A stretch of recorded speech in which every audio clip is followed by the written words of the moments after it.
Hello friends, मैं आपका दोस्त आर के सिंह। आप देख रहे हैं आर के सिंह एकेडमी। और आज हम लोग देखेंगे, आज की वीडियो में सबसे इम्पोर्टेंट बात है सीबीएसई क्लास 10th का टर्म 2 के point of view he series अभी चल रही है। इस वीडियो में हम लोग एसएसटी में जियोग्राफी का चैप्टर हम लोग देख रहे हैं, चैप्टर 6 में हम लोग पढ़ रहे हैं मैन्युफैक्चरिंग इंडस्ट्रीज के अभी तक 3 हिस्से, इसके 3 पार्ट अभी तक मैं पढ़ा चुका हूँ। पार्ट 1, पार्ट 2 और पार्ट 3। यस्टरडे पार्ट 3 हम लोगों ने कंप्लीट किया। आज हम लोग न्यू पोर्शंस को कंप्लीट करेंगे, पार्ट 4 पोर्शन को, सेक्शंस 4 के लिए। तो उसमें अभी तक हम लोगों ने जो इंडस्ट्रीज पढ़ा वो टेक्सटाइल इंडस्ट्री स्पेशली हम लोगों ने पढ़ा। विथ मैप के द्वारा हम लोगों ने ये देखा जाना कि हमारे देश में, हमारे कंट्री में कौन कौन सा ऐसा राज्य है, कौन कौन से ऐसे जगह है जहाँ पर टेक्सटाइल इंडस्ट्रीज काफ़ी ओल्ड टाइम से लेकर अभी तक स्टार्टअप है। देन सबसे इम्पोर्टेंट इंडस्ट्रीज हम लोगों ने टेक्सटाइल में भी कैटेगराइज करके हम लोगों ने पढ़ा, जूट इंडस्ट्रीज, कॉटन इंडस्ट्री, ये सारा पढ़ा। Then iron and steel industry सबसे फंडामेंटल इंडस्ट्रीज होता है, वो इंडस्ट्रीज को हम लोगों ने पढ़ा। ये आयरन एंड स्टील इंडस्ट्रीज के लिए और जो रॉ मटेरियल्स है, जो कहाँ कहाँ से कौन कौन से स्टेट्स में है। देन टेक्सटाइल इंडस्ट्रीज में हम लोगों ने वूलन और टेक्सटाइल एंड कॉटन के लिए मैप के माध्यम से देखा। इसके आगे का जो हिस्सा है और इंडस्ट्रीज जो है, आज हम लोग इसमें देखेंगे क्रूड ऑयल वगैरह, ये सब जो है कच्चा तेल वगैरह के इंडस्ट्रीज में जो और भी सपोर्टेबल है। जो एनसीईआरटी जो 10th क्लास की बुक है उसको कवर करके हम चल रहे हैं, लेकिन इसका कॉन्सेप्ट ये नहीं है कि एनसीईआरटी के मॉड्यूल के हिसाब से है। एनसीईआरटी के सिलेबस तो हम लोग इस पोर्शन में कवर कर ही रही हैं। साथ में ये सबसे इम्पोर्टेंट बात ये हम आपको समझने की बात है कि 10th के अलग भी जो स्टूडेंट व्यूअर्स हमारे देख रहे हैं, उसके जनरल नॉलेज के हिसाब से मैं बहुत सारा इसमें एग्जाम्पल को एक्सप्लेन करते हुए चलता हूँ। तो इस हिसाब से यहाँ पर हम लोग यहाँ देखते हैं। तो लेकिन अभी इस पोर्शन में जो लाइन बाय लाइन मुझे जो एक्चुअल फैक्ट्स मिलता है, जिस फैक्ट्स के आधार पर मैं एग्जांपल देता हूँ, आपको बताता हूँ, वो फैक्ट्स के आधार पर हम लोग चलते हैं। तो आइए उस फैक्ट्स को देखेंगे लाइन बाय लाइन। तो आज हम लोग देखेंगे केमिकल इंडस्ट्रीज। केमिकल, मैंने अभी बताया आपको कि जितने इंडस्ट्रीज हैं उस इंडस्ट्रीज के आधार पर यहाँ पर ये पोर्शन का कवर है। केमिकल इंडस्ट्रीज में the chemical industries in India is fast growing and diversifying. It comprises both large and small scale industries. The chemical industries in India is fast growing and diversifying. It comprises both large and small scale industries units. Rapid growth has been recorded in both inorganic and organic sectors. Inorganic and organic sectors. Inorganic और organic को मैं आपको समझा दूं। Inorganic chemical include sulphuric acid used to manufacture. अब sulphuric acid जो ये है, ये एक प्रकार का फर्टिलाइजर्स में इस्तेमाल होता है, सल्फर्स का इस्तेमाल करते हैं। जो भी प्लांट्स होते हैं उसमें सबसे ज़्यादा ग्रीन मतलब हरा भरा करने के लिए ये सल्फर का इस्तेमाल होता है। ये पॉइजन है, एक तरह से पॉइजन है। तो ये सल्फ्यूरिक एसिड जो है, ये केमिकल इंडस्ट्रीज जो है इस पर डिपेंड्स है, यानी सबसे ज़्यादा फर्टिलाइजर्स की अगर मैं बात करूं तो इंडिया जो है फार्मिंग सेक्टर्स में सबसे ज़्यादा है। तो आपको एज ए फार्मिंग सेक्टर के हिसाब से देखें तो आपको DAP एक खाद का नाम है, फर्टिलाइजर का नाम है। जो ये सब केमिकल फर्टिलाइजर मैं बता रहा हूँ। दूसरा है आपका यूरिया खाद है, एक है। तो ये सारे जो फर्टिलाइजर्स है ये सब केमिकल फर्टिलाइजर्स है जो कंपनी फैक्ट्रीज में बनती है। और काफ़ी डिमांड है आज के समय में। फर्टिलाइजर्स का डिमांड इसलिए हो गया कि हमारे ज़मीन की जो साइज़ है वो फिक्स है और जनसंख्या बहुत तेज़ी से बढ़ रही है। उस हिसाब से देखा जाए तो हमें केमिकल इंडस्ट्रीज़ यानी फर्टिलाइजर्स की डिमांड बढ़ रही है। अब उसके साथ साथ मैं बहुत सारा ऐसे केमिकल इंडस्ट्रीज़ का नाम बताऊंगा आपको। जैसे पेंट है, पेंट में जो एडहेसिव और पेंट के बाद कलरिंग के बाद वो जो डाई सूखता है, तो वो भी जो वॉल पेंटिंग हो गया या आपको लकड़ी की पेंटिंग हो गई या लोहे की पेंटिंग जो करते हैं, वो सब पेंट्स में केमिकल्स हैं, सारे पेंट्स में केमिकल्स हैं। इसी तरह से कपड़े की जो डाई होती है उसमें भी डाई कलरिंग को मजबूती से वो डाई रहे, कलर रहे, उसमें भी केमिकल है। तो इस हिसाब से ये चीज़ें यहाँ पर होती है।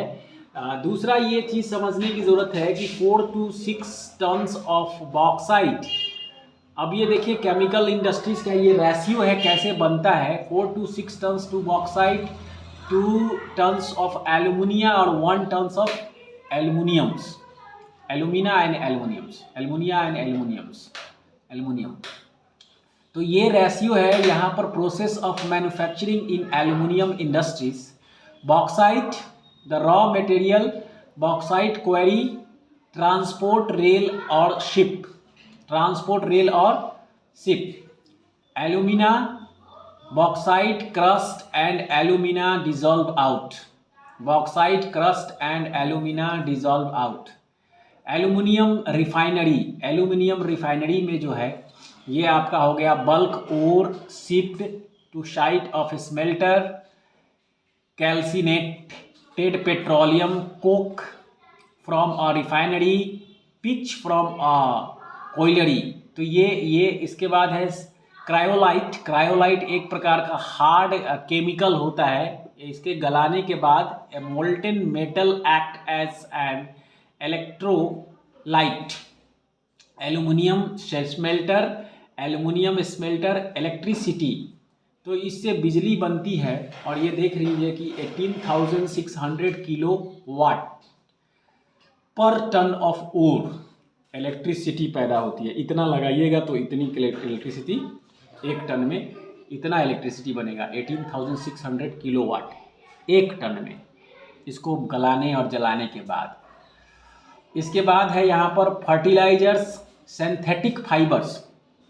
सिंथेटिक फाइबर्स की जहाँ तक बात आ रही है तो मैं बता दूँ आपको कि सिंथेटिक फाइबर जो होता है ऐसे फाइबर्स जिसमें डिकम्पोज जल्दी नहीं होता है, मिट्टी में सड़ेगा गलेगा नहीं जल्दी, डिकम्पोज बहुत लेट होगा, तो वो सिंथेटिक फाइबर्स में आ जाता है।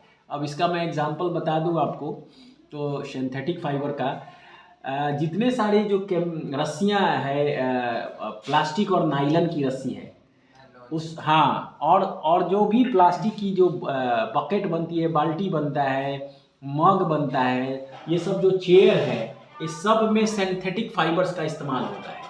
तो बोल रहा है कि सिंथेटिक फाइबर्स, प्लास्टिक्स, एडहेसिव्स, चिपकने वाले चीज़ को एडहेसिव्स कहा जाता है, adhesives, paints, dyes, stuffs, nitric acid, alkalies, soda ash, soda का dust, soda ash, used to make glass, soaps and detergents, paper and caustic soda. These industries are widely spread over the country.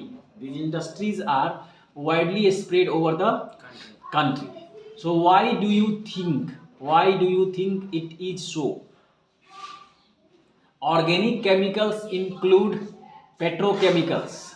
Organic chemicals include petrochemicals which are used for manufacturing or synthetic fibers, synthetic rubber, plastics, dyes, stuffs, drugs and pharmaceuticals. Pharmaceuticals किस में आता है? वो medicine. हाँ, pharmaceutical पूरी medicine में। अब आपको मैं बताता हूँ, मेडिसिन्स जो दवा जो पैकेजिंग होता है, जो स्ट्राइप्स बनता है प्लास्टिक का, तो वो भी उस एक प्रकार का जो प्लास्टिक कोटेड स्ट्राइप्स है, उसके ऊपर जो ढका हुआ होता है, दवा डाल करके, गोली डाल करके जो लेयर चढ़ता है, वो भी एक प्रकार का सिंथेटिक ये है।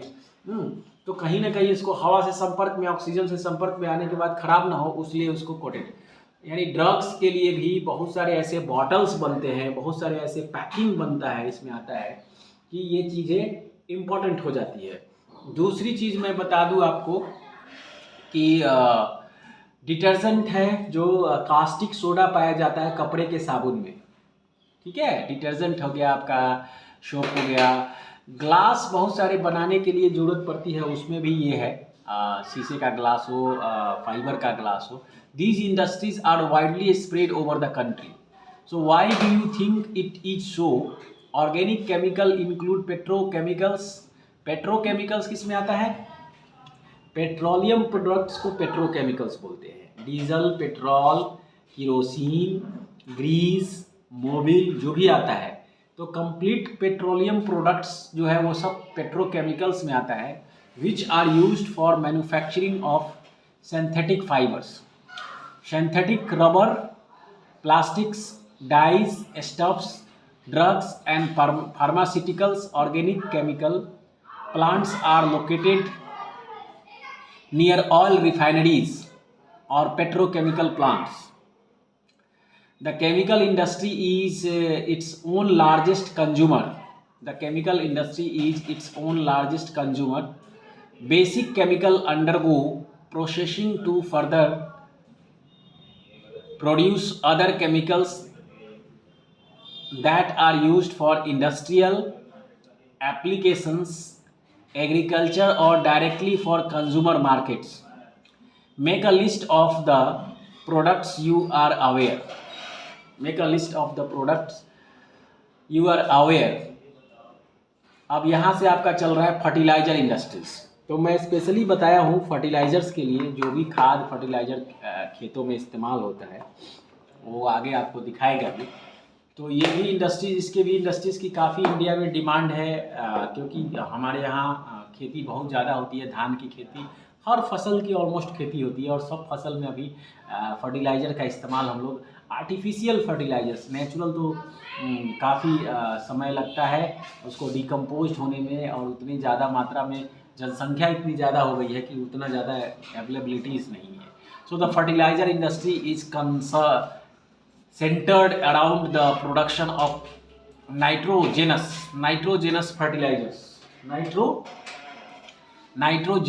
fertilizers, mainly यूरिया एक प्रकार का खाद है, ठीक है, mainly urea, phosphatic fertilizers and ammonium phosphate, DAP and complex fertilizer which have a combination of nitrogen, phosphate, P हो गया, ये सब केमिकल नेम है, शायद आप लोग पढ़े होंगे, P से फॉस्फेट पढ़े हैं केमिस्ट्री में। हाँ, पोटास, ये सब खाद का ही पढ़ा रहे हैं, सारा ये खाद ही है। DAP है, पोटास है। Third that is the potash is entirely imported as the country does not have any reserves of commercially usable potash or potassium compounds in any form. After the Green Revolution, the industry expanded to several other parts of the country. After the Green Revolution, हरित क्रांति के बाद, ठीक है, after the green revolution, कहाँ गया, एक minute, after the green revolution, after the green revolution the industry expanded to several other parts of the country. Gujarat, Tamil Nadu, Uttar Pradesh, Punjab and Kerala contribute towards half of the fertilizer production. Other significant producers are Andhra Pradesh, Odisha, Rajasthan, Bihar, Maharashtra, Assam, West Bengal, Goa, Delhi, Madhya Pradesh and Karnataka. तो ये सारे states हैं ज़्यादा fertilisers का इस्तेमाल करते हैं। लगभग तो सभी हो गए, सभी तो होना ही चाहिए ना, सभी तो होना ही चाहिए, मैक्सिमम ज़्यादा। देखिए इसमें नहीं होने वाले में कौन है, जहाँ पर खेती कम होती है, बताइए कौन सा ऐसा इंडिया का ऐसा एरिया है जहाँ पर खेती कम होती है? Seven sisters. हाँ, सेवन सिस्टर्स। नॉर्थ ईस्ट का जो हिस्सा है, अरुणाचल प्रदेश, नागालैंड, मणिपुर, मेघालय, असम को छोड़ के असम में बहुत बढ़िया धान की खेती होती है, चाय का बागान है ही, तो वो भी तो एक बेवरेज फर्टिलाइजर्स में आता है, बेवरेज कल्टीवेशन, बेवरेज फार्मिंग में आता है। ये बेवरेज फार्मिंग में आपका कॉफ़ी हो गया, चाय हो गया, रबर, ये सब हो गया, मतलब जो पेय पदार्थ है वो उसको बेवरेज कहा जाता है। हाँ, तो आपके जो मैं सेवन सिस्टर्स की हम लोग बात की है, वो सेवन सिस्टर में प्लेन एरिया नहीं है, तो प्लेन एरिया नहीं है तो उस प्रकार की खेती नहीं होती है। खेती नहीं के खेती के लिए प्लेन एरिया ही होनी चाहिए। जो हमारा ये जितना एरिया भी है, उड़ीसा हो, राजस्थान हो, बिहार हो, महाराष्ट्र हो, ये सब एरिया में खेती होती है। नेक्स्ट इंडस्ट्रीज है, बहुत इंपॉर्टेंट इंडस्ट्रीज है, सीमेंट इंडस्ट्रीज। ये इंडस्ट्रीज जो आयरन एंड स्टील इंडस्ट्रीज है, इसकी आधारभूत संरचना को जोड़ने का काम करता है, कनेक्ट करने का काम करता है। यानी अगर आप छड़, आयरन और रॉड के छड़ का इस्तेमाल आप कर रहे हैं, तो सोच लीजिए कि छड़, आयरन, रॉड जो भी है, इस हिसाब से सोचने की ज़रूरत है कि बिना सीमेंट का ये सब अधूरा है, यानी सब एक दूसरे के है। तो छड़ सबसे ज़्यादा सीमेंट इंडस्ट्रीज जो है घरों बनाने के लिए, बिल्डिंग्स बनाने के लिए इस इंडस्ट्रीज़ का इस्तेमाल है। इस इंडस्ट्रीज़ में बनने वाली सबसे इम्पोर्टेंट चीज़ है, cement is essential for construction activity such as building houses, मकान बनाने के लिए, घर बनाने के लिए, फैक्ट्रीज बनाने के लिए, bridge, roads, airports, dams and for other commercial establishment. This industry requires bulky and heavy raw materials. बहुत ज़्यादा मात्रा में, बल्क मतलब ज़्यादा होता है, तो हैवी इसलिए हो गया कि भाई आप मकान का ही ले लीजिए तो कितना ज़्यादा मात्रा में मटेरियल्स लगता है। सीमेंट है, स्टोन है, आयरन है, ब्रिक्स है, ये सब चीज़ें लगने वाली बल्कि है। तो इसमें सीमेंट इंडस्ट्री, जो सीमेंट बनता है वो एक प्रकार का डस्ट स्टोन है, उस स्टोन को क्रश मशीन में क्रश करके वो डस्ट बनाया जाता है। So dams, airport, commercial establishment, this industry require the bulky and heavy raw materials like limestone and silica. ये है इसका लाइमस्टोन पत्थर है, चूना पत्थर जिसको बोलते हैं। और चूना पत्थर को मैंने अभी बताया हूँ कि एक जगह और लगता है। कल हम लोग पढ़ रहे थे तो कौन सा इंडस्ट्रीज पढ़ रहे थे? Iron and steel industries. Iron and steel का रेशियो है 4:2:1। 4:2:1 यानी आयरन ओर अगर 4 क्विंटल है, 4 क्विंटल अगर आयरन ओर है तो 2 क्विंटल कुकिंग कोल है और 1 क्विंटल लाइमस्टोन है। ये मात्रा में मिला करके भट्टी में गला करके ये बनता है। सेम यहाँ पर है, लाइमस्टोन जो है चूना पत्थर को क्या करते हैं, क्रशर मशीन में जैसे कि गेहूं पीस करके आटा तैयार होता है, वैसे ही ये आटा का रूप लिया जाता है, डस्ट ही रहता है, इसमें और केमिकल मिलाया जाता है जो ऑक्सीजन में संपर्क में आने के बाद जोड़ बने। तो चूना पत्थर में ये गॉड का, नेचर का ऐसा चीज है, साइंस का। फिर सिलिका मिलाया जाता है, सिलिका एंड जिप्सम। ये coal and electric powder are needed apart from all for rail transportation. तो limestone, silica, gypsum, coal, gypsum तक ये 3 चीज़ों से मिलकर बनता है। Coal and electric power are needed apart from the rail transportation. पटरी के बीच में, हाँ, पटरी के बीच में, राइट। यहाँ पर एक एक्टिविटी लिखा हुआ है, where would it be economically variable to set up the cement manufacturing units. The industry has strategically located plants in Gujarat that have suitable access to the market in the Gulf countries. So activity, find out where the plants are located in other states of India. Find their names.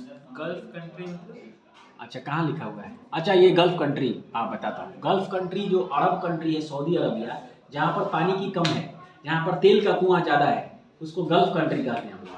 अरब है, Iraq है, Iran है, अमीरात है, ये सब country में खूब तेल है, तेल के भंडार है और तेल के इतने कुएँ हैं मैं बता देता हूँ, लेकिन वहीं पर पानी की कमी है। पानी की कमी इतनी है कि मेरे एक दोस्त अरब में हैं, अभी सऊदी अरबिया में, तो अरब गल्फ कंट्री, सऊदी अरब भी गल्फ कंट्री है, तो वहाँ पर कपड़े का ये जो धोने वाला सिस्टम है वो नहीं है। जो अमीर व्यक्ति है वो कपड़ा बहुत कम धोता है, पानी की कमी है ना।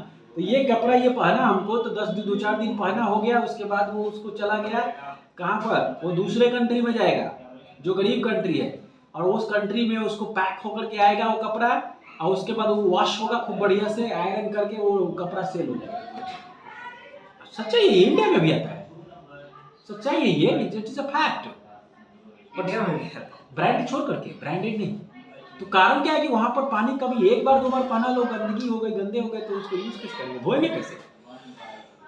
अरब कंट्री का तो देखिए कि मतलब इतना बड़ा अमीर लोग है, कुर्ता इतना अमीर लोग है पैसे से, तेल से। हमारे पैसे के तेल इतना ज़्यादा हम लोग खरीद रहे हैं ना, तो बहुत सारे हमारे जैसे कंट्री है जिसके पास तेल के कुआं नहीं, पाकिस्तान, बांग्लादेश, सब तो एशिया का मैक्सिमम कंट्री के पास है। तो तेल हम लोग खरीदते हैं, पैसा हम लोग देते हैं, हमारे पैसा से वो लोग, हमारे टेक्सटाइल इंडस्ट्रीज है वो चल रहा है, वो कपड़ा खरीदते हैं। पानी की कमी है, पीने का पानी, नहाने हो गया, नहाने वहाने का बहुत पानी उन लोगों को खरीदना पड़ता है। बगल अगल के जो कंट्री हैं उससे वो लोग पानी लेते हैं, क्योंकि पानी की जो मात्रा है, तेल के कारण पानी का जो लेयर है वो अलग है। पानी है तो सॉल्टी है। अब जाके धीरे धीरे बहुत सारा ऐसा रिसर्च हुआ है थोड़ा, तो मैं ये बता रहा था आपको कि गल्फ कंट्री जो है, अब गल्फ कंट्री के साथ साथ यानी कि वाटर की जो स्कार्सिटी है, इस बीच में मैं आपको ये बता दूं एक नया इंफॉर्मेशन कि समुद्र का पानी नमकीन और सॉल्टी होता है, और मैक्सिमम जो हमारे वर्ल्ड के कंट्रीज हैं जिनके पास अपना पीने का पानी शुद्ध पेयजल नहीं है, वो दूसरे कंट्री से उसको इंपोर्ट करते हैं पीने का पानी भी। इजराइल के प्राइम मिनिस्टर्स जब इंडिया आए और इंडिया के प्राइम मिनिस्टर जब इजराइल गए, तो दोनों में एक मैत्रीपूर्ण टाई अप हुआ, समझौता हुआ, जिसमें गिफ्ट के तौर पर इजराइल के प्राइम मिनिस्टर ने, नरेंद्र मोदी, हमारे भारत के प्राइम मिनिस्टर्स को एक वाटर फिल्टर उन्होंने दिया, जिससे कि वो वाटर फिल्टर बड़ा प्रोजेक्ट है जिससे समुद्र के पानी को वो फिल्टर करता है। कई लेयर्स में वो फिल्ट्रेशन होती है, एक लेयर का नहीं है, करीबन 10 लेयर का फिल्ट्रेशन, तब जाके प्योर शुद्ध पानी। अब 10 लेयर के फिल्ट्रेशन में टाइम लगेगा ना, 10 लेयर्स के फिल्ट्रेशन में मशीन भी ज़्यादा जल्दी खराब होगी, लेकिन कचरा कितना है, तो वो काफ़ी कॉस्टली मशीन है, इंस्ट्रूमेंट है इस हिसाब से देखा जाए तो। So the first cement plant was set up in Chennai in 1904। In 1904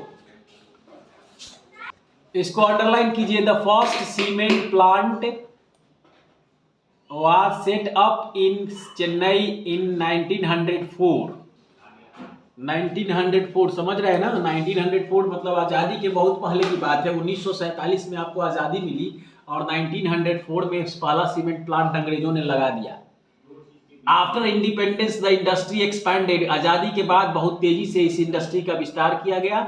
Madhya Pradesh में है, बहुत सारे जगहों में इंडस्ट्रीज इसकी लगी है सीमेंट की। Improvement in the quality has found the produce और readily available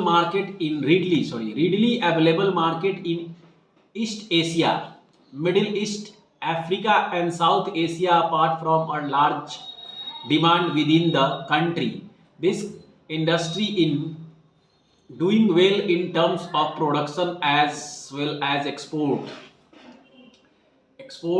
Efforts are being made to generate adequate domestic demand and supply in order to sustain this industry. Automobile industries अगला industries है, automobile industries. और मैं इसको start करने से बता दूं पहले कि ये इंडस्ट्रीज भारत की जैसे iron and steel company industries है, उसके बाद बहुत बृहद पैमाने पर इंडस्ट्रीज कैप्चर किए हुए हैं। और आज के समय में मैं बता दूं आपको कि दुनिया की, इंडिया की तो है ही, दुनिया की कुछ एक ऐसी ही गाड़ियां हैं जो यहाँ पर मैन्युफैक्चरिंग प्लांट नहीं है, तो ऑलमोस्ट जापान, अमेरिका, इजराइल, हर कंपनी की, फोर्ड है, ऑडी है, मर्सिडीज़ की यहाँ पर बसेस मैन्युफैक्चर होती है, दिल्ली में, महाराष्ट्र में, पुणे में कार होती है, ऑडी की है, मारुति सुजुकी की प्लांट है ही, टाटा की है ही, वॉक्सवैगन जर्मनी की है, मैं पहले ही से जानते, जर्मनी में पढ़ा रहा था आपको। तो ऑलमोस्ट ऑटोमोबाइल सेक्टर्स में, और उसके बाद अपने कंट्री के लिया जाए तो 3-4 ऐसे बड़े बड़े नामचीन जो ब्रांड है, वो टाटा हो गया नंबर 1, नंबर 2 पर आपका आ गया अशोक लीलैंड, ट्रक बनाती है टाटा, हर प्रकार की गाड़ियां बनाती है, ट्रक से, टू व्हीलर्स नहीं बनाती है। तीसरा जो मैं बताने जा रहा हूँ वो है इंडस्ट्रीज, हर प्रकार की तो नहीं कह सकते हैं, वो ट्रक नहीं बनाती है, वो है महिंद्रा। क्या क्या बनाती है? महिंद्रा स्कॉर्पियो बनाती है, महिंद्रा बोलेरो बनाती है, महिंद्रा ट्रैक्टर बनाती है, महिंद्रा बस बनाती है, महिंद्रा जीप बनाती है, महिंद्रा टू व्हीलर बनाती है, महिंद्रा ऑटो रिक्शा बनाती है, ट्रक भी बनाती है। हाँ ठीक है, महिंद्रा की ट्रक भी आने लगी है। तो अब महिंद्रा को अगर कहा जाए, Mahindra and Mahindra, and who is the founder of the Mahindra and the CEO right now, the owner, the Anand Mahindra. Anand Mahindra काफ़ी अच्छे पर्सन है. आनंद महिंद्रा अभी कुछ दिन पहले एक कोई ऐसा रेसलर जीता था, उसको ट्रैक्टर गिफ्ट कर दिए थे, वो ट्रैक्टर अपने इंडिया का ओलंपिक में. तो ऑटोमोबाइल इंडस्ट्रीज इसलिए ज़्यादा इम्पॉर्टेंट है हमारे देश के लिए कि हमारे मध्यम वर्गीयों में जॉब के हिसाब से और इसके हिसाब से देखा जाए तो बाइक का सबसे ज़्यादा डिमांड और क्रेज़ है. मैं बता दूं आपको, पूना एक ऐसा शहर है इंडिया का, सबसे ज़्यादा इसे रिकॉर्ड किया गया है, सबसे ज़्यादा टू व्हीलर्स वहाँ पर मेजर किया गया है. और दिल्ली एक ऐसा सिटी है, सबसे ज़्यादा कार है वहाँ पर पूरे इंडिया में, मैक्सिमम कार मैन्युफैक्चर यूजर्स लोग हैं. अब वहाँ पर जगह नहीं है लोगों को रखने के लिए. बिहार में सबसे ज़्यादा साइकिल है. We can say no, Bihar में आप ये कह सकते हैं सबसे ज़्यादा स्कॉर्पियो है. स्कॉर्पियो सबसे ज़्यादा, स्कॉर्पियो की जो हाइट है उसके बनावट के हिसाब से स्ट्रॉन्ग बॉडी है, टायर बड़ा है. और हमारे यहाँ की जब गांव में सड़कें ठीक नहीं हुआ करती थी, इसलिए मैं वीडियो में ये बता रहा हूँ कि सड़कें नहीं ठीक हुआ करती थी. अभी आप नहीं कह सकते कि सड़कें ठीक नहीं है. आप अपने अपने गाँव को याद कीजिए, हर गाँव में सड़क कनेक्ट हो चुका है और बेटर कनेक्टिविटीज़ है. So automobile provides a vehicle for quick transport of good services and passengers. Trucks, buses, cars, motorcycles, scooters, three-wheelers and multi-utility vehicles are manufactured in India at various centers. After the liberalization, the coming in of new and contemporary models of stimulated the demand for vehicles in the market, which led to the healthy growth of industry including passengers cars, 2 and 3 wheelers. The industry is located around Delhi, Gurugram, जिसका नाम गुरुगांव का नाम बदल के गुरुगांव का गुरुग्राम हो गया है, जो कल ही मैंने आपको बताया था कि गुरुग्राम जो है वो हरियाणा में पड़ता है. ठीक है. और मैं आपको पुराना नाम बता दूं, इससे भी पुराना, गुरुग्राम से भी पुराना, गुरुगांव से भी पुराना नाम उसका, तो उसका पुराना नाम कुरुक्षेत्र रहा है. महाभारत के टाइम पर हस्तिनापुर और सब कुरुक्षेत्र वही जगह है जहाँ पर महाभारत की लड़ाई हुई थी, गुरुग्राम जो अभी है. तो इसीलिए गुरु वशिष्ठ का वो जगह है, इसीलिए उसको गुरुग्राम कहा जाता है, उसका नाम इसीलिए भगवान गुरु वशिष्ठ का वहाँ जगह है. लोग दक्षिणा और वो प्रशिक्षण करने अर्जुन वगैरह सब वहीं गए थे. हाँ, तो वो एरिया ज़्यादा वो प्राचीन काल से आ रहा है उसका. अभी वहाँ पे मतलब के मंदिर वगैरह. हाँ बिल्कुल बिल्कुल, वो सब चीज़ें हैं. मंदिर तो नहीं मिलेगा लेकिन वैसे चीज़ें बना करके कुछ चीज़ें हैं जो कुछ आश्रम टाइप का. सो पैसेंजर्स में गुरुग्राम, मुंबई, पुणे, ये सारा जो आप देख रहे हैं ये ऐसा जगह है जहाँ पर ये मैन्युफैक्चरिंग प्लांट है. ये सारे चीज़ का 2 wheelers, 4 wheelers, 6 wheelers, 8 wheelers, 10 wheelers, 12 wheelers. अभी मैं व्हीलर्स की मैं बात करूँ तो 12, 16, 18 व्हीलर तक का मैं लॉरी, बड़ा बड़ा ट्रक देखा हूँ जो सीमेंट के और लोहा के पोल को लेकर जाता है, बड़ी बड़ी कार्गो गाड़ियाँ. तो दिल्ली हो ही गया आपका, गुरुग्राम, गुड़गांव, मुंबई, पूना में मैं रहा हूँ. पूना में मैंने देखा ऑलमोस्ट सारे कार का प्लांट है, सारे कार का, जितने इंडिया के कार के हैं सब प्लांट वहाँ पर है. क्योंकि पूना काफ़ी डेवलपिंग सिटी रहा है. मुंबई के बाद, मुंबई से पूना के बीच की डिस्टेंस 300 किलोमीटर का डिस्टेंस है, 300 किलोमीटर. लेकिन मुंबई में अब जगह नहीं रहने के कारण समुद्री इलाका हो गया उधर, तो नवी मुंबई जो है उस हिसाब से देखा जाए तो ये इंडस्ट्रीज जो है आपको कोलकाता में भी है, चेन्नई हो गया, लखनऊ हो गया, इंदौर हो गया, हैदराबाद. जमशेदपुर में Tata iron and steel company, किसको मैंने पहले ही बताया है, टाटा का प्लांट है. जमशेदपुर टाटा झारखंड में प्लांट में जमशेदपुर रतन टाटा वहाँ. बेंगलुरु कर्नाटका में. तो मैं आपको एक बार फिर से स्टेट बता देता हूँ जिसमें आपको डाउट नहीं. दिल्ली अपने आप में स्टेट है, गुरुग्राम जो है हरियाणा स्टेट में पड़ता है, मुंबई महाराष्ट्र में पड़ती है, पुणे महाराष्ट्र में पड़ता है, चेन्नई जो है तमिलनाडु में पड़ता है, कोलकाता वेस्ट बंगाल में पड़ता है. ठीक है. लखनऊ उत्तर प्रदेश में पड़ता है, इंदौर मध्य प्रदेश में पड़ता है, हैदराबाद तेलंगाना में मिल गया. अब तेलंगाना को हैदराबाद मिल गया. पहले आंध्र प्रदेश की कैपिटल हुआ करती थी, अब आंध्रा की नहीं है, अब तेलंगाना की है, क्लियर कर लीजिए. जमशेदपुर जो है झारखंड में पड़ता है और बेंगलुरु कर्नाटका में पड़ता है. आपको एज ए सोशल साइंस और मैप के हिसाब से देखा जाए, जब तक आपको मैप क्लियर नहीं है, सिटी क्लियर नहीं है, स्टेट क्लियर नहीं है, तो जगह नहीं क्लियर होने से बाकी सारे इंडस्ट्रीज़ हो, सीमेंट हो, टेक्सटाइल हो, कोई भी इंडस्ट्रीज़ हो, वो दिक्कत होगी। अब आपको सूरत जब याद तभी रहेगा, महात्मा गांधी कनेक्ट करते हम लोग सूरत बोलते हैं कि भाई अहमदाबाद मतलब गुजरात। शुरू से ही साबरमती आश्रम और शुरू से ही बापू का आंदोलन, ईस्ट इंडिया कंपनी, उसको कपड़े जलाओ, विदेशी कपड़ा को ये करो, वहाँ से शुरुआत हुई। और देखिए उस समय से लेकर आज तक कपड़े का उद्योग सबसे बूस्टअप पोजीशन पर, हाई पोजीशन पर इंडिया में है, वो गुजरात में है सबसे ज़्यादा। बाकी भी महाराष्ट्र में भी है, लुधियाना पंजाब में भी है, लेकिन गुजरात अपना जगह बरकरार रखे हुए कमर्शियल सेक्टर्स में, ट्रेडिंग सेक्टर्स में, हीरे का व्यापारी और टेक्सटाइल का, दो चीज़ बहुत आगे हो चुका है। तो ये इस तरह से आप ऑटोमोबाइल्स इंडस्ट्रीज़ को समझ लिए। नेक्स्ट है आपका information technology and electronic industries. IT industries को फुल फॉर्म जिसका नाम है आईटी को इंफॉर्मेशन टेक्नोलॉजी। और मैं आपको बता दूं कि इंफॉर्मेशन टेक्नोलॉजी के बगैर आज के समय में जो ऑनलाइन की बात हम लोग करते हैं, टेक्नोलॉजी की बात करते हैं, सब अधूरा है। कहीं ना कहीं इंफॉर्मेशन जो है एक जगह से दूसरी जगह ट्रांसफ़र करने के लिए जो स्थितियाँ बनी हुई है काफ़ी ईजिली स्थिति में, वो है आज के समय में इंटरनेट एक ऐसी स्थिति में आ गई है। And electronic industries, the electronic industry covers a wide range of products from transistors sets of television, transistor sets of television. तो ये इलेक्ट्रॉनिक का पहले, अब तो ट्रांजिस्टर चलता नहीं है, रेडियो को में ज़्यादा इस्तेमाल होता था। Telephones, cellular telecom, telephone exchange, radars, computers and many other equipments required by the telecommunication industry. Bangalore has emerged as the electronic capital of India. Bangalore has emerged as the electronic capital of India. इसको underline कर लीजिए, capital of India. तो बेंगलुरु को, जो कर्नाटका का जो बेंगलोर है, उसको इलेक्ट्रॉनिक कैपिटल इंडिया का कहा जाता है। क्यों कहा जाता है कि बहुत तेज़ी से वहाँ पर आईटी सेक्टर डेवलप हुआ भारत का।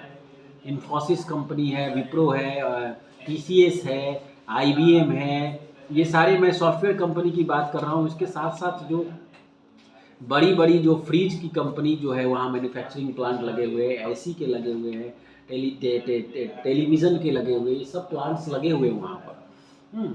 तो आप देखिए दूसरा, other important centres of electronic goods are, Mumbai में भी मिलता है, दिल्ली है, हैदराबाद है, पुणे है, चेन्नई है, कोलकाता है, लखनऊ एंड कोयम्बटूर। तो मैं आपको फिर से एक बार बता दूं, ये सारा मुझे लग रहा है कि इसमें सब आपको पता ही है, वो रिपीटेड है, ठीक है। कोयम्बटूर जो है ये आपका तमिलनाडु में हो गया, ये निचला हिस्सा में है।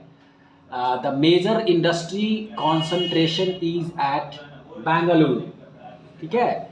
बेंगलुरु, नोएडा आपको पता है उत्तर प्रदेश में पड़ता है, जो कल मैंने आपको बताया था NCR, national capital region, Noida को रखा गया है, जिसमें नोएडा, गुरुग्राम, दिल्ली, बाद में आके अभी गाजियाबाद भी मर्ज हो गया है। तो ये 4 शहर बहुत तेज़ी से डेवलप किए हैं। और 4 शहर में मैंने कल बताया था आपको कि जब टेलीफोन मोबाइल में रोमिंग लगती थी, तो ये 4 शहरों में रोमिंग नहीं लगती थी दूसरे स्टेट के होने के बावजूद, due to the development and manufacturing plants के कारण और ऑफिशियल के कारण।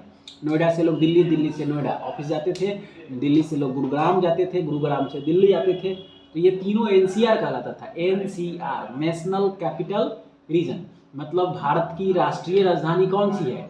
दिल्ली। राष्ट्रीय राजधानी मतलब देश की राजधानी, तो दिल्ली हुआ ना। दिल्ली की राजधानी में सपोर्टेबल करने के लिए नोएडा सबसे डेवलप्ड प्लेस था और गुरुग्राम था।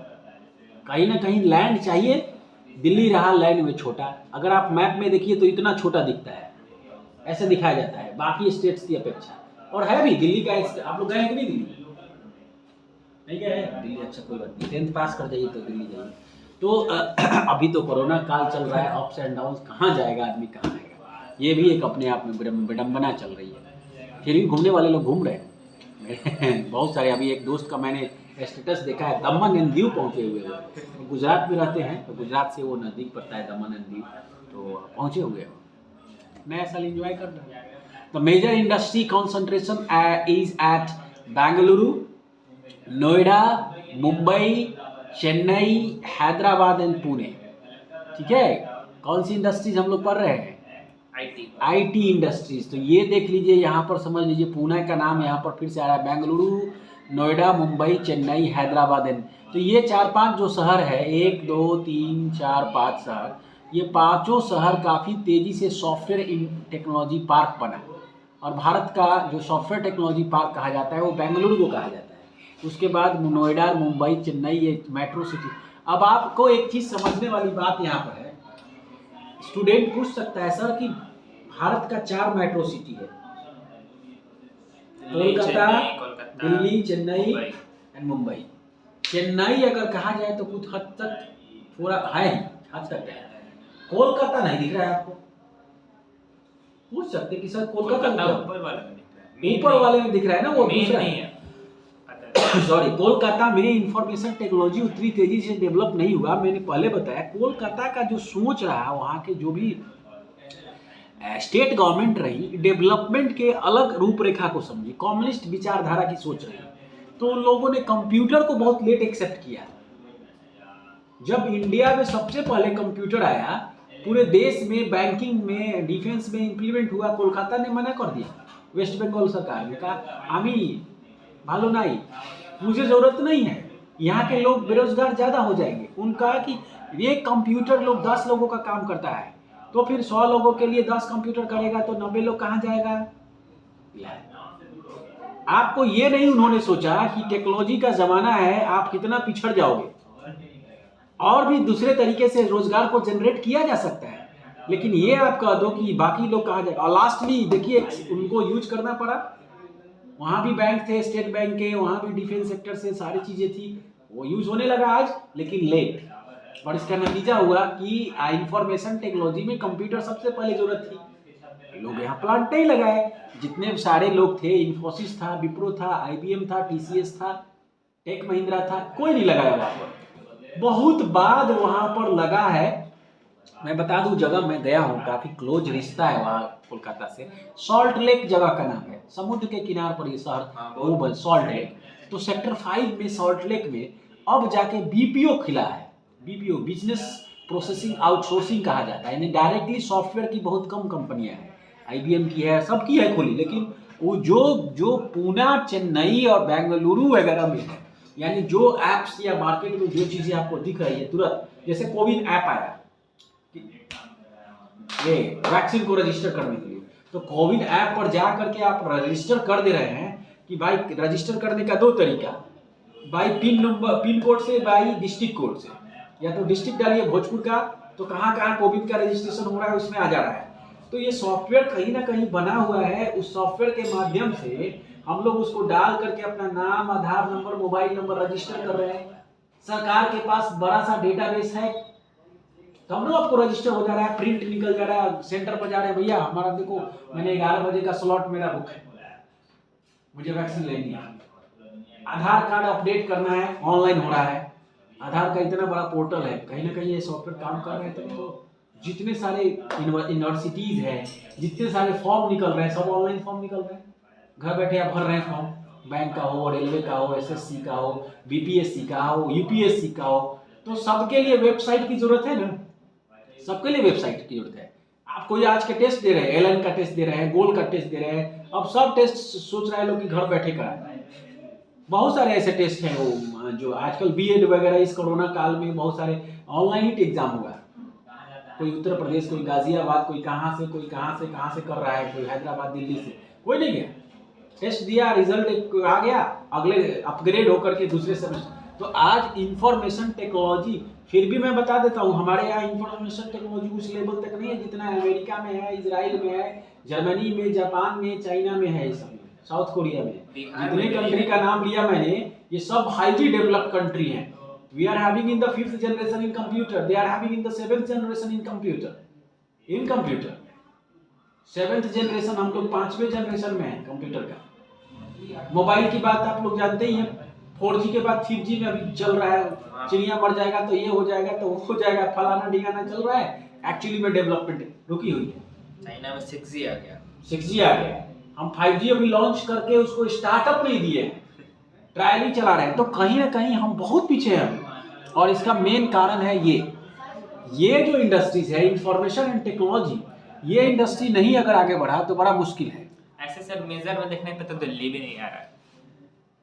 नहीं, दिल्ली आपको कैसे नहीं आ रहा है? मेजर में देखिए लिखा हुआ है आपको। मेजर में नहीं ना है, वो तो साइडली है। Mumbai, Delhi, Hyderabad, Pune, Chennai, Kolkata, Lucknow and Coimbatore the major industry concentration at the, अच्छा इसमें आप कह रहे हैं। हाँ तो दिल्ली सही बोल रहे हैं आप, दिल्ली में भी मेजर में नहीं है, सब भी जानते हैं। गुरुग्राम है, नोएडा है, दिल्ली में जगह कम है, दिल्ली में जगह नहीं रहा, दिल्ली एनसीआर कैपिटल है। इस हिसाब से देखा जाए तो इस टॉपिक को यहाँ कंक्लूड करते हैं, नया टॉपिक कल करेंगे हम लोग। तो a major impact this industry has been an employment generation, the continuing growth in the hardware and software। Hardware और सॉफ्टवेयर को थोड़ा सा समझा देते हैं आपको। सॉफ्टवेयर की अभी बात जितना मैंने कहा, वेबसाइट की बात, हार्डवेयर मतलब उस सॉफ्टवेयर बनाने के लिए जो कंप्यूटर है, जैसे ये मोबाइल हो, कैमरा हो जिससे रिकॉर्डिंग हो रहा हो, लैपटॉप हो, प्रोजेक्टर हो, ये सब हार्डवेयर में आता है, कीबोर्ड, माउस, ये सारे। तो a major impact this industry has been on employment generation। The continuing growth in the hardware and software is the key to the success of IT industry in India। अब हम लोग कल यहाँ से पढ़ेंगे और ये देख लीजिए, cable manufacturing facilities eight HCL रूप नारायणपुर वेस्ट बंगाल में, देख लीजिए बन रहा है केबलिंग का, किस तरह से ये बड़ी सी मशीन है। तो tomorrow we will discuss about that, this one, industrial population and environmental degradation। Industrial population मतलब आबादी, जिस तरीके से औद्योगिक जो पॉपुलेशन बढ़ रही है, आबादी, उद्योग जिस तेजी से बढ़ रहा है, ऐसा समझिए सिंपल भाषा में। उसके लिए इन्वायरमेंटल डिग्रेडेशन यानी वातावरण में जो भी गंदगी फैल रही है, सिंपल भाषा में समझिए, उसके क्या रोकथाम है, कैसे बढ़ रहा है, इसके क्या रुकावट हो सकते हैं, और किस किस टाइप्स के ऐसे पॉल्यूशन है। तो टुमारो हम लोग पढ़ेंगे types of the pollution, air pollution, noise pollution, water pollution, thermal pollution, ये इसका पार्ट है। तो एक हिस्सा, ये तो 4 पार्ट है आज हम लोग कंप्लीट कर रहे हैं। दिस चैप्टर्स के एक पार्ट और हम लोग कंप्लीट करेंगे समझते हुए, जिसमें कि बहुत ज़्यादा ये समझने की ज़रूरत है कि सिर्फ और सिर्फ CBSE क्लास 10th के हिसाब से मैं नहीं पढ़ाता हूँ। इसमें आपको जनरल नॉलेज भी है, जो बहुत सारी चीज़ें कवर हो जाती है, जो और भी व्यूअर्स हैं उसको वो भी समझ में आए कि उस हिसाब से उनको लिए ये इम्पॉर्टेंट हो जाता है कि आपका जनरल साइंस, जनरल रिसर्च वो भी हो जाता है। तो आज के लिए इतना ही। Thank you and have a nice day.